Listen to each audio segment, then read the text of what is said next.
तो सबसे पहले हम बात करेंगे कि पाइथागोरस प्रमेय क्या है, लेकिन उससे भी पहले हम बात करने वाले हैं कि पाइथागोरस जी को कुछ दो चार शब्दों में तो जान लें कि भाई इतने महान इंसान हैं, तो उनकी कुछ तो जीवनी या कुछ तो उनका परिचय को जाना जाए। तो ये देखिए बहुत पुराने समय के व्यक्ति हैं, आधुनिक व्यक्ति भी नहीं है, ये सब ईसा पूर्व जो कि बहुत पुराना समय होता है। तो उस टाइम में फोटो खींचने का व्यवस्था तो था नहीं, ये सब मूर्तियां बनाई जाती है, मूर्तिकार लोग अपना हाथों से बनाते थे। तो इनके बारे में थोड़ा सा जानते हैं कि हमारा पाइथागोरस जी ये कहाँ जन्म लिए भाई।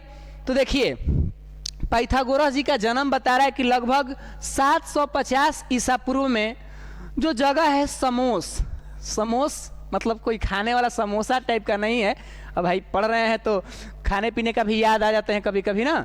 तो ये कह रहे हैं समोस जो जगह है वो कहाँ है, ग्रीस में। ग्रीस का तो नाम काफ़ी सुना लगता है क्योंकि साइंस के क्षेत्रों में काफ़ी इस देश का योगदान है।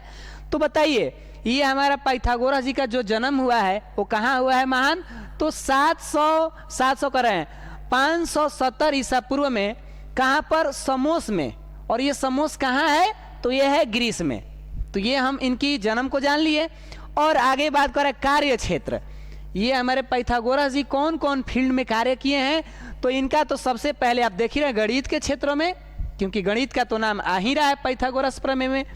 साथ में ये दर्शन, फिलॉसफी का भी काफ़ी स्टडी करने वाले थे, दर्शन शास्त्र का भी इनके पास ज्ञान था। ये सब बहुत महान इंसान है। आधुनिक जो इंसान है ना, इनसे ही लोगों का सोच कुछ अलग रहा करता था।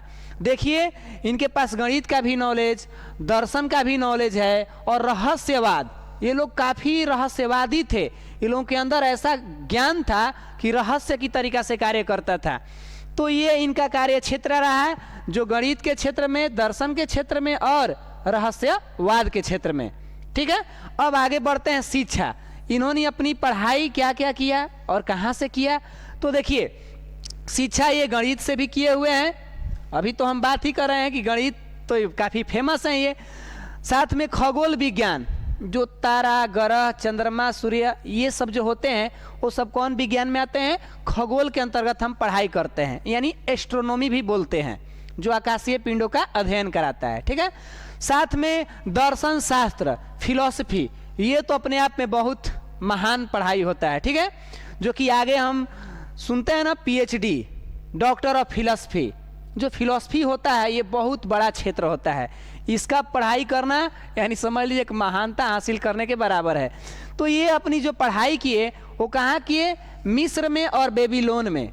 ये वो जगह है जो ये पढ़ाई वहाँ से किए हैं। कौन जी, तो हमारे पाइथागोरस जी। तो ये इनका हमने देखा शिक्षा और योगदान, ये अपने जीवन में अपने मेहनत से हमारे समाज को क्या योगदान दिए और किन क्षेत्रों में दिए। तो यहाँ पर बताया जा रहा है कि इनका योगदान तो पहले नंबर पे है पाइथागोरस प्रमेय, जो पूरे विश्व में हाईलाइट हो गया, और हमारे देश में तो कहिए मत पाइथागोरस प्रमेय। साथ में सांख्य दर्शन के जनक भी हैं। संख्या दर्शन, संख्या हम सांख्य कह रहे हैं, सांख्य अलग होता है, ठीक है ना, सॉरी। संख्या दर्शन के जनक, जो हम संख्या पढ़ाई करते हैं उनके भी ये जनक कहे जाते हैं। तो कहीं ना कहीं इनका जो योगदान रहा वो प्रमेय से भी हाईलाइट हुए और प्लस में संख्या दर्शन के जनक भी कहलाएं। तो इस तरीका से हम लोग एक छोटा सा इनका परिचय जाने हैं, ज़्यादा डीपली में हम नहीं गए हैं क्योंकि हमारा मेन ध्यान कहाँ है, तो बेसिक मैथ पर। और वो मैथ क्यों पढ़ेंगे, क्योंकि ये हमारा फिजिक्स का हेल्प करेगा। तो चलिए शुरू करते हैं, पाइथागोरस प्रमेय क्या होता है। तो परिचय जान गए, थोड़ा बहुत भी तो समझ में आया होगा परिचय।